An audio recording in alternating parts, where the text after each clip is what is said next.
Greetings from Castle Goring, from Mickey Aurora and from me. Well, today we have Levity and Gravitas. So we're going to start with the Levity, and we have good news as well as mixed news. But we will start with a correction. Sunflower has been kind enough to say to me, you remember half correct. It was Centibali and Wellchild, not Invictus. Thank you, Sunflower. It's nice to be half right. If only half is better than not at all. That, of course, is when I was winging it and seemed to remember that Harry had promised Centibali and Invictus that they would share in a percentage of the takings from Spare. Well, I wonder how the Lesotho royal family feels about having a cut of pieces of silver, and I leave it at that. And now we're going to the more agreeable matters, and a little bit of gossip, by the way. Tanya Fabregas says, I would love to know what President-elect Trump and the Prince of Wales spoke about in Paris regarding Harry, if at all. This is my take. Trump, we are going to have to deport your brother for lying on his visa application. William, please don't send him back to the UK. We don't want him back here. Trump, I'm not surprised. Let's get him sent out of Mongolia.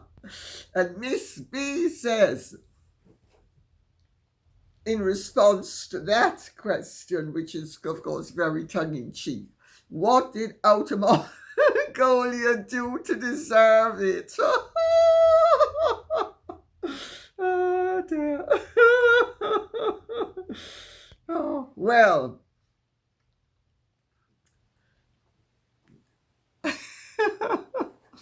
Trump actually is quite forthcoming. And it's interesting because he says what he thinks, which can be very disconcerting. He was there with various royals who, of course, are heads of state, such as the Luxembourg Grand Duke and Grand Duchess and the Belgian King and Queen. I saw quite a lot of other royals there as well, but we won't go into them. Jill Biden was there.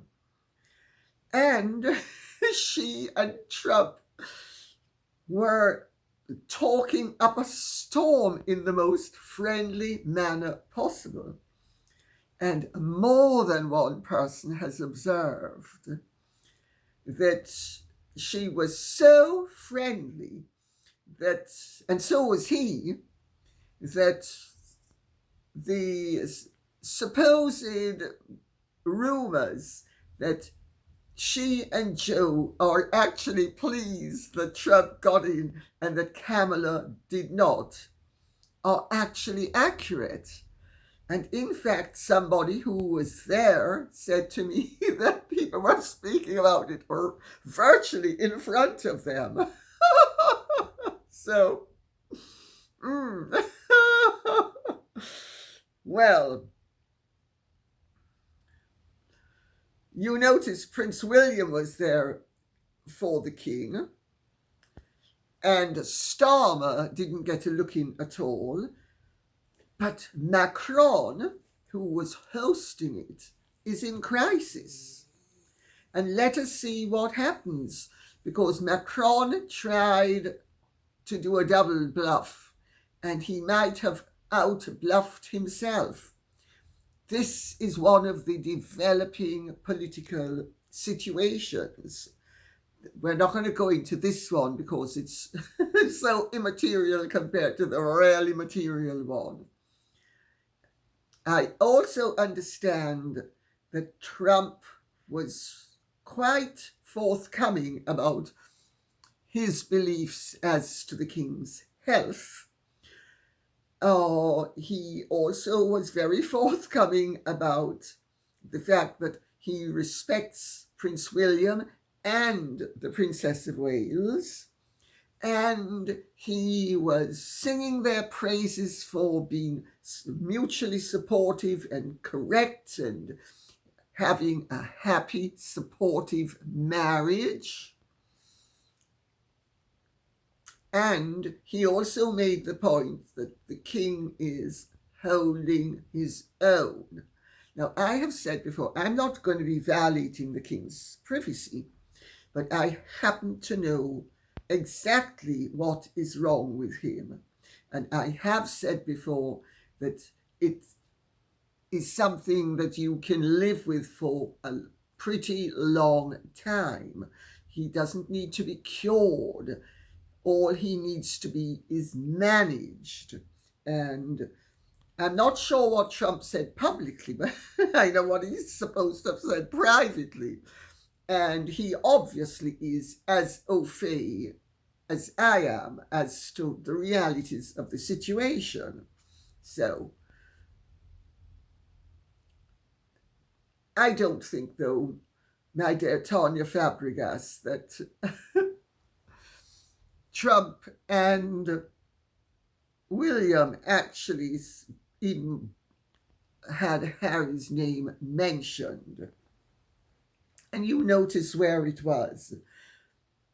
It was at the British ambassador's residence, the Hotel de Charost, which was built by the Duc de Charost, who was one of the de la Tour d'Auvergne princes, because one of the present generation is a very close friend of mine. And it was built by one of her antecedents, and it was then acquired by Paolina Borghese, who was Napoleon Bonaparte's sister. And she sold it for the vast sum of £275,000 in 1814 to the Duke of Wellington. Since when it's been the British ambassador's residence in Paris. I just thought I'd throw that in for good measure. Beautiful building, beautiful building. Paolina Borghese added 2 wings to it, but it was always beautiful. Rosie Lee says, "Dear Lady C and gorgeous Mickey and Aurora." Woof, woof, woof, woof. Mickey's right here beside me, and Aurora is on the sofa opposite. Can you advise us how much Harry is paying for his legal bills? I'm sure he hasn't got enough money. Best wishes to you all, including Baron and Augusta. Well, thank you very much for that. My gorgeous Lord Baron is so sweet. He allows me, he very graciously allows me to stroke him and to kiss him. I kiss the back of his neck. Augusta is not quite so amenable. So, well, Harry at this point can afford it. Harry's not going to be able to afford it if he loses, because one of the cases alone is supposedly going to cost £38 million if he loses. That's a lot of money for anybody, and certainly for somebody like Harry, who I would imagine his entire worth does not exceed that by very much, if at all.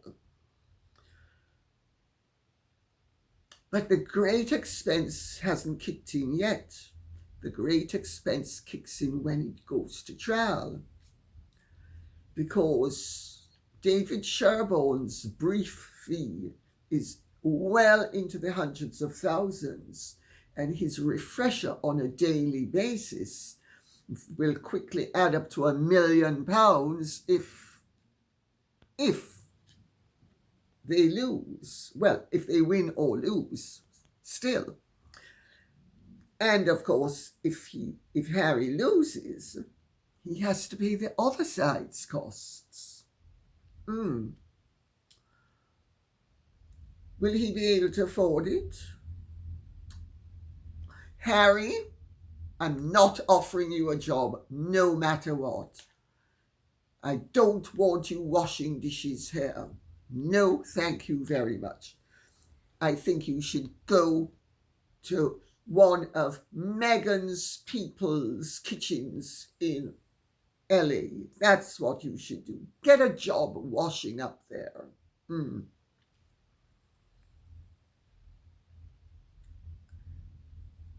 It's insanity. But then, what would you expect for somebody who is... my cold is coming on again. Doria, superb weed. Ayahuasca, ayahuasca, ayahuasca, ayahuasca, ayahuasca, ayahuasca. Oh. Nothing clears my brain like a bit of dope, said the dope. Nancy Cockrell says, I disagree this time with you. I think Cat Jarman deserves privacy in this. Her illness is very painful and disabling, and one thing that makes it worse is stress. The lady is classless. Well, I'm not quite sure what the classless applies to, but I will read out what Cacio Pepe says,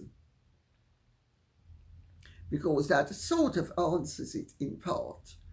Dear Lady C, Cat Jarman is conveniently overlooking the fact that it was someone close to her that she doesn't want to get involved, these are in quotation marks by the way, who told Lady Spencer about her MS.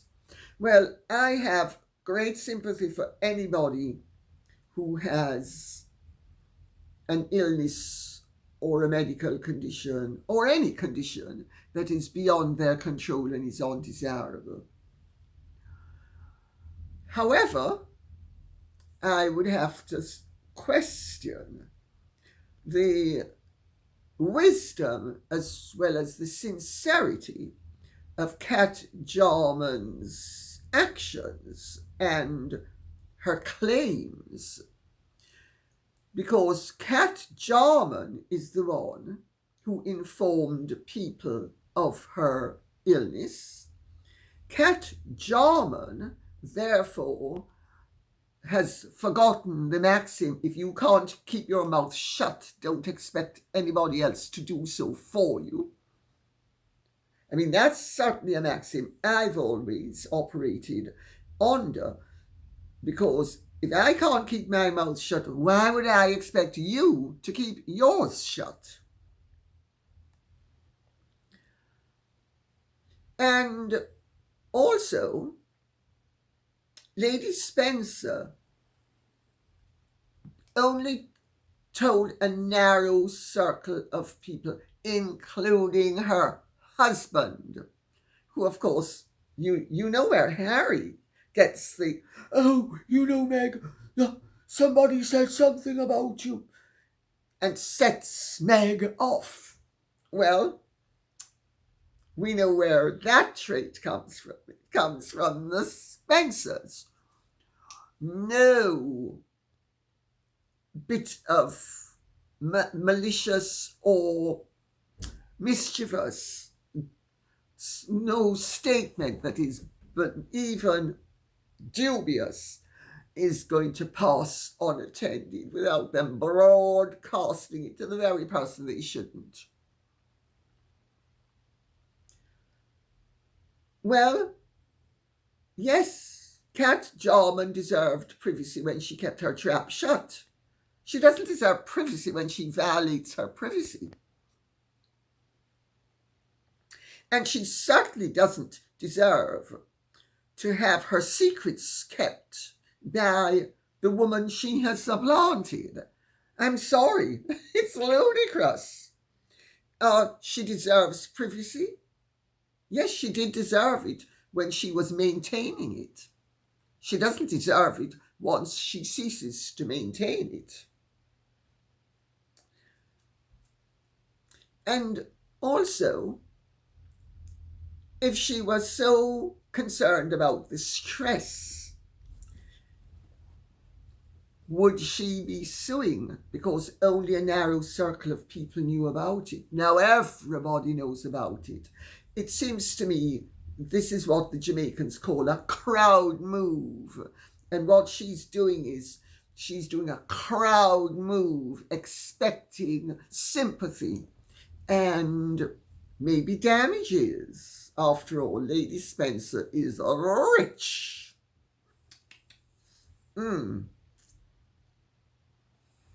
No. Thank you very much for those comments. And Nancy Cockrell, I'm sorry to not agree with you, but I really think Cat Jarman is the one who has opened her trap, not once, but twice, violating her privacy, first of all, in a narrow sense, and then violating it in the most elaborate way possible by broadcasting it through legal papers. I think she wants the attention, and I think she is playing a very nasty game. That's my take on it. And if I'm wrong, so be it. But actions speak louder than words, and say, I want privacy, but I'm just going to make sure that I violate my own. Doesn't cut the mustard with me. Sorry. Ughat says, some of these names. Charles Spencer is emotionally damaged from his upbringing. Between his highly dysfunctional familial system and going to boarding school at 8, he didn't stand a chance. He has arrested emotional development, as do all children that are sent to board at a young age. Children are not meant to be brought up by strangers. I hear what you're saying, and I know from my own family's experience that what you are saying is completely unfounded. Sorry. My little sister was sent to boarding school the week after her 5th birthday.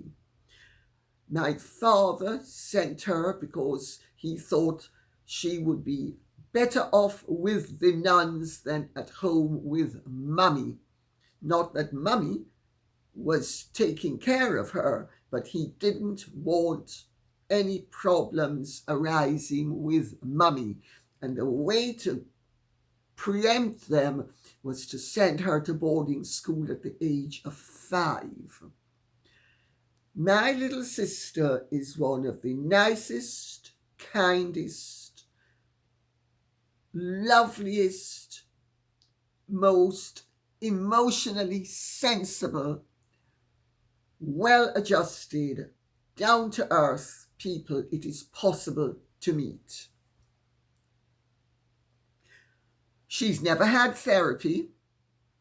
She actually is grateful that she was sent to boarding school because she managed to avoid the brunt of mummy's insanity.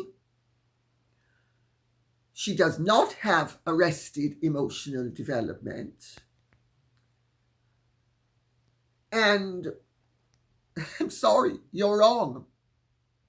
It's whatever Charles Spencer's problems origin. It's not that he was boarded out at 8. And quite frankly, since my brother, my sisters, and I are relatively well adjusted. Well, my brother's dead, but still. He was pretty well adjusted. He was actually a wonderful human being, kind, loving. He gave away 90% of his income to the poor. When he died, the church was heaving with people he had helped out, which we knew nothing about. So no, you can come from a dysfunctional background and you can actually be sent to boarding school, because my brother and my two sisters were boarded out for most of their schooling. So, sorry, I don't think that's accurate. Whatever the reason is, it's nothing to do with boarding school and being sent to boarding school. What it could have something to do with is that he learned to be, as a result of the example of his dysfunctional parents. Some of us learn from our parents' mistakes not to commit them. Others learn to repeat them. Maybe heart has something to do with it, because Charles Spencer is bright, so I don't think brains alone have anything to do with it. Patricia May says, Charles Spencer and Cat Jarman met when he did a show on the History Channel about ancient villages on the estate. Cat Jarman might be suing because Lady Spencer is wealthy and put a great deal of her own money into al-Assad. I believe Charles Spencer is quite the opportunist. Well, you're entitled to your belief. I think that any man who carries news to his paramour about the mother of his child, who's still his wife, is not somebody whose conduct I would say should be emulated or admired. Oh, let me run with the news. Very, very unsavory, very immature, very tacky. Actually, almost like a mean little girl. And isn't it interesting that she evidently had no idea who he was, notwithstanding the fact that she's supposed to be a professor of the subject that was under discussion, and that it involved the al-Assad estate. Oh dear, oh dear. Does that one strike you as, well, I had no idea who H was. I've never Googled him and knew nothing about him. Everything that I learned about him, I learned organically through him. Oh yes, because I am just so authentic. I just love authentic people, don't you? I love authentic people too. Not quite sure about everybody who claims to be authentic, however. Barbara Luce says, I was not taxed on inheritance in New York, California, Arizona, or Illinois. Not a dime. Laws may have changed in the past 12 years, but it was considered a non-taxed gift. I did pay capital gains if I invested in stocks, bonds, or rights with that money. I kept inheritances after I married a separate property. Well, my sisters inherited money from family money. Let's leave it at that. And they didn't pay inheritance tax either. So I will continue with what Patricia Woski says. Foreign inheritance tax receiving an inheritance from a foreign country. Typically, the beneficiary of a will in California does not pay taxes on their inheritance. Only a few states impose an inheritance tax, and California is not one of them. Nor is any of the other states that any of my relations have lived in who inherited money. However, once that whatever Harry inherits and puts in, if he was ill-advised enough to put in, which, as I said, I'm pretty sure he didn't, into fidelity charitable, that becomes community property if there's a divorce and they are having to divide up the spoils, if I'm not mistaken. I could be mistaken. But once you move something from one status to another, you alter the status quo. And I would be very surprised if he were that stupid. But you never know. He did marry Meghan. OKTX Boy says, Lady C, I would be very interested to hear your thoughts on the overthrow of Bashar al-Assad in Syria and what he may wish to accomplish by fleeing to Moscow and how this could affect Russia's interests. Some in the media are heralding this as a new era for Syria and the end of the civil war, but sadly to me it seems there will still be a conflict compromised of regional and local players. I'd also be interested to hear your thoughts on Asma al-Assad. I always thought she was a beautiful, sophisticated woman, and it was difficult to reconcile the things her husband was accused of doing with her image of a beautiful, sophisticated woman. I wish you and your family a beautiful, blessed Christmas. Please keep us up to date on your summer ball. I will. Thank you very much. Well, I'll answer the more trivial parts of the question first, because this is a hugely important event. Hugely important, that the consequences of which cannot be exaggerated.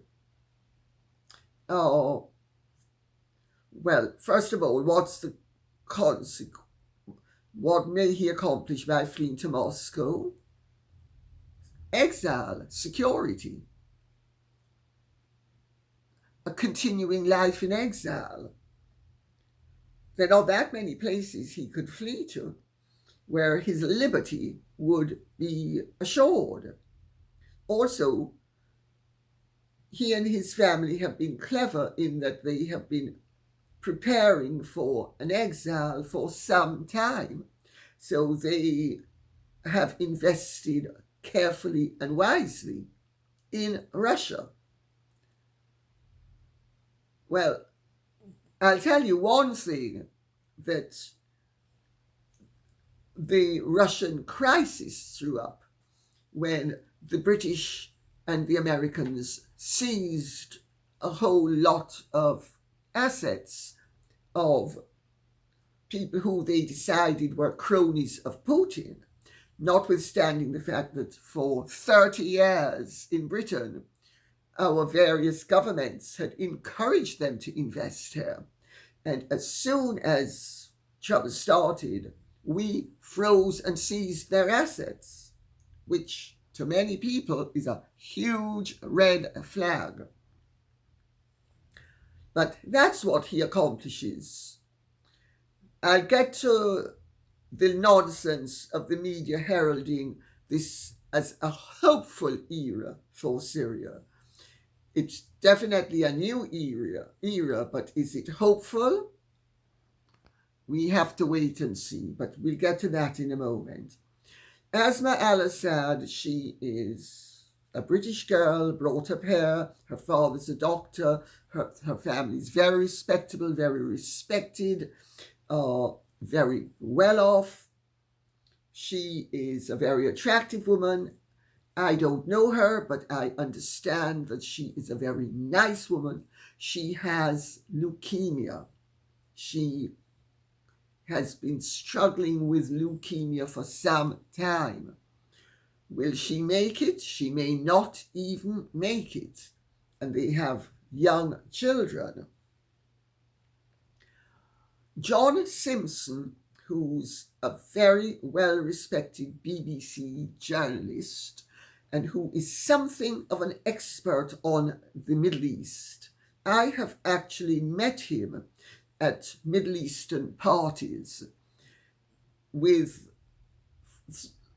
that friends of mine have had, and he takes a very measured view. Well, he said that he basically felt that Bashar al-Assad was, he didn't say a figurehead, but he almost said a figurehead. And that he was a weak man who was basically doing what he was instructed to do. Well, poor John Simpson, who actually happens to know what he's talking about, was roundly abused. Now, I've never met any of the Assads, so I don't really speak from experience. But I certainly would listen to what John Simpson says, because he, I know as a fact, knows what he's talking about. Well, the symbol and the occupant of this throne in all but name has been toppled. Now, is this something we should be exulting over, or is this something we should fear? That is the question. It is too early to give you the answer. But day before yesterday, I tweeted on Twitter, X, that this situation could have discomforting parallels with 1979, when the Shah was toppled and what replaced him was infinitely worse. Of course, if Syria, because let's remember the immediate possible leader is someone who was born from a family from the Golan Heights by the name of Ahmed al-Sharaa, who has taken the nom de guerre Abu Muhammad al-Jolani. And he heads up something called the Hayat Tahrir al-Sham, HTS for short. Normally I don't like anagrams, but in this case I think it's absolutely necessary. Well, how realistic is it for us to be thinking that an organization that's headed up by somebody who has had links to Al-Qaeda and who is speaking about the caliphate is necessarily going to be a safe pair of hands in terms of respecting the civic order that up to now has prevailed and has given at least some of the people in Syria some freedom. I mean, I'm appalled at some of the reports, and for instance, that ghastly prison, I can't remember what it's called. It's something like, anyway, whatever, Sedana or something. I mean, just horrendous. But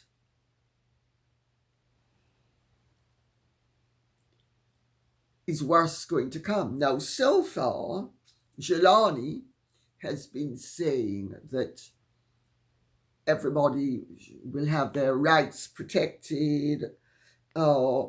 Women should not be interfered with because of their attire, etc., etc. Well, not only did the Taliban say that in the early days, and in a theocracy, very often it is the fanatics that take over, even if someone is a moderate. Now, so far, Jelani has been presenting himself as a moderate, and he might well be a moderate.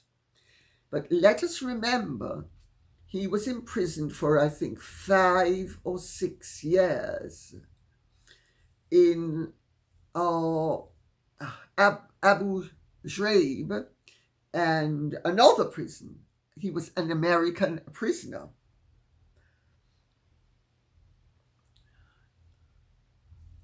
How this situation has come about is worth inspection.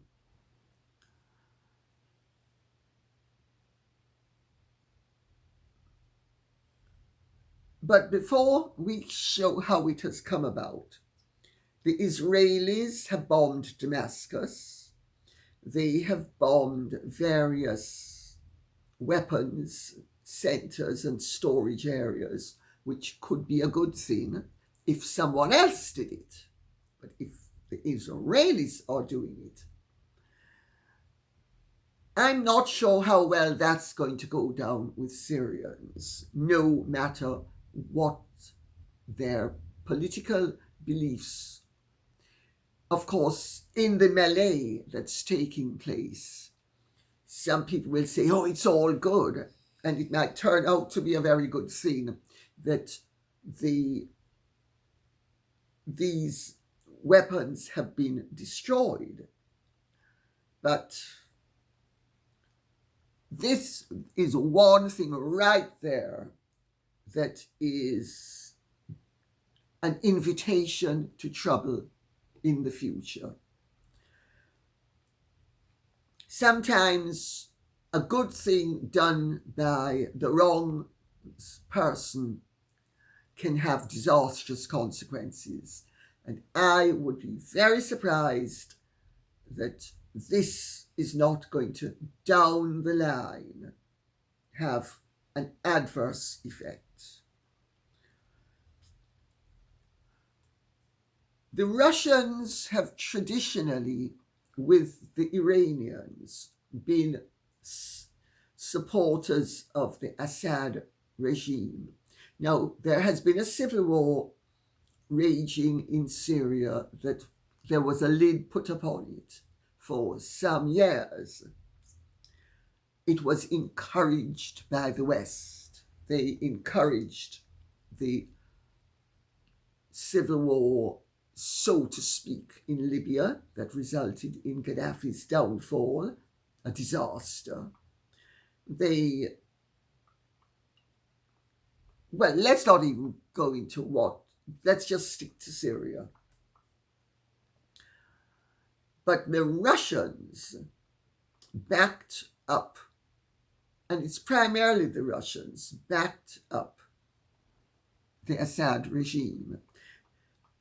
And interestingly enough, the Christians in Syria did not want the Assad regime to fall because they feared that if it fell, they would be targets of a Muslim theocracy, an extremist Muslim theocracy, because you can have a benevolent Muslim state. So it doesn't have to be harsh, but the Syrian Christians have fared the consequences of an extremist theocracy. And sure enough, there is evidence in the last few days of Christians being beaten up. So that's not a good sign. But according to Jolani, he doesn't want that to happen. And he wants everybody to be protected and taken care of. Well, with the war in Ukraine, of course, Russia has not had the ability to be as helpful to the Syrians, to the Assad regime, to be more accurate, as it would like to have been.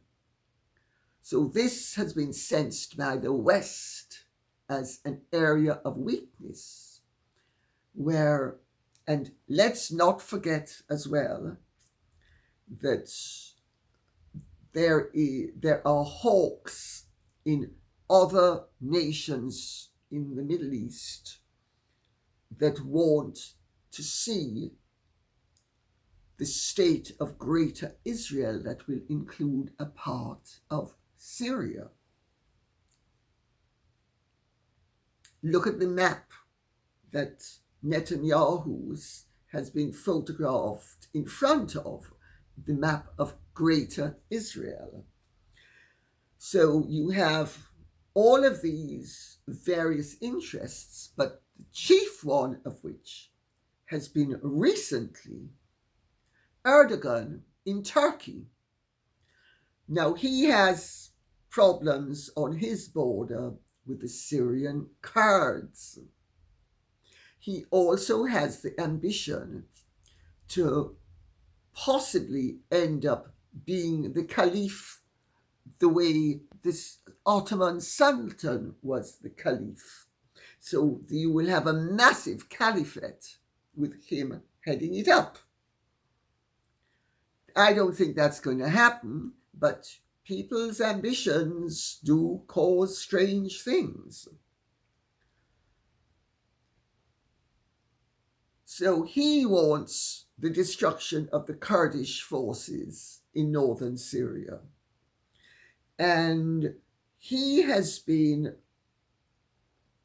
aiding and abetting HTS. Let's not forget that Erdogan is the head of a NATO country. Turkey is in NATO. So the Turks under Erdogan are, for their own interests and their own ambitions, assisting in the downfall of a dynasty that had links to Russia.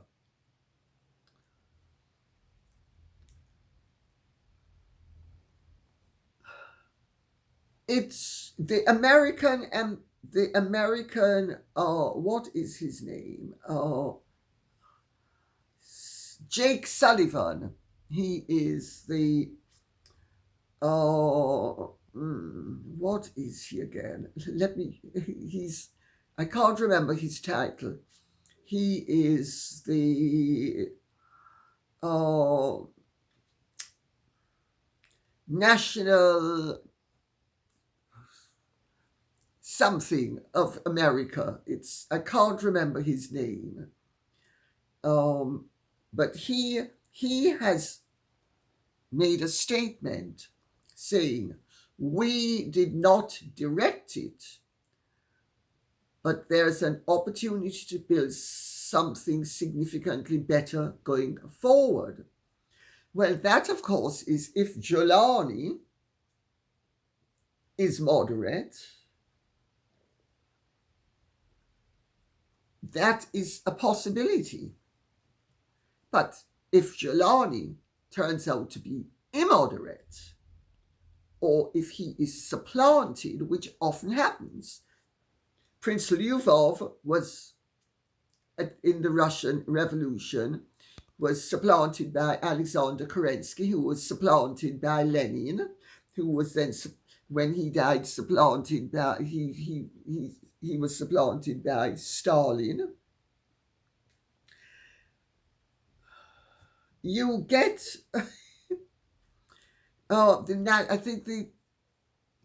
Jake Sullivan is being extremely optimistic. Well, if it's about the perpetuation of instability and selling arms and having wars and having constant fights, it doesn't really matter to the warmongers and the weapons manufacturers who is in power. Because if the area becomes extremely unstable, they will be supplying weapons, certainly to the Israelis. Now, what is interesting as well is that the Iranian people are keeping their fingers crossed, hoping that the downfall of the Assad regime and the culmination of the Israeli offensive in Lebanon, because remember, Hezbollah is supported by the Iranians, and the Iranian people are keeping their fingers firmly crossed, hoping that their theocracy will collapse as well as a result of this, because they are hoping that this situation will further weaken the theocratic regime in Iran, and that they might end up getting the liberty that the West orchestrated the deprivation of in 1979. So let us see. I hope that sort of explains it. The thing is, it's a huge muddle, and it is much too early to say what will happen. Interestingly enough, Putin and the Americans at the time of 9/11 were strongly allied in terms of keeping the terrorists and the extremists at bay. Putin actively helped the United States of America in terms of Islamic fundamentalism and terrorism.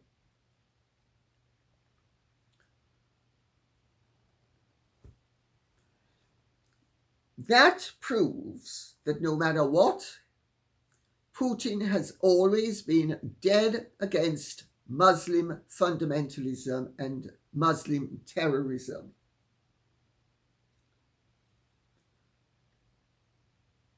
You have to ask, how wise is it to get rid of a dictator unless you are sure of replacing him with someone and something better?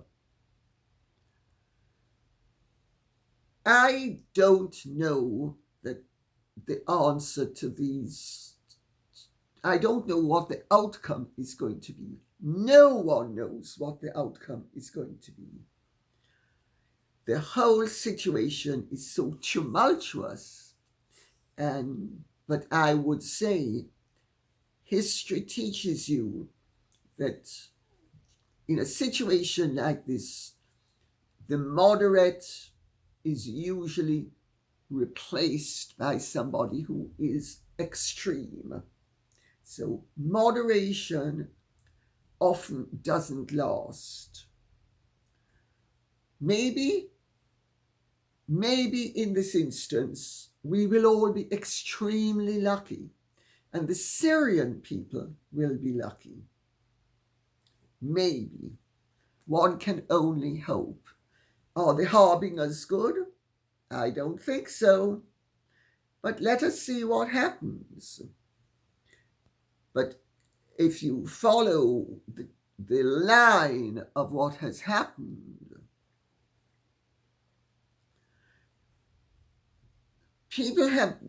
certain politicians and political leaders have been functioning on the basis of the fact that my enemy's enemy is my friend.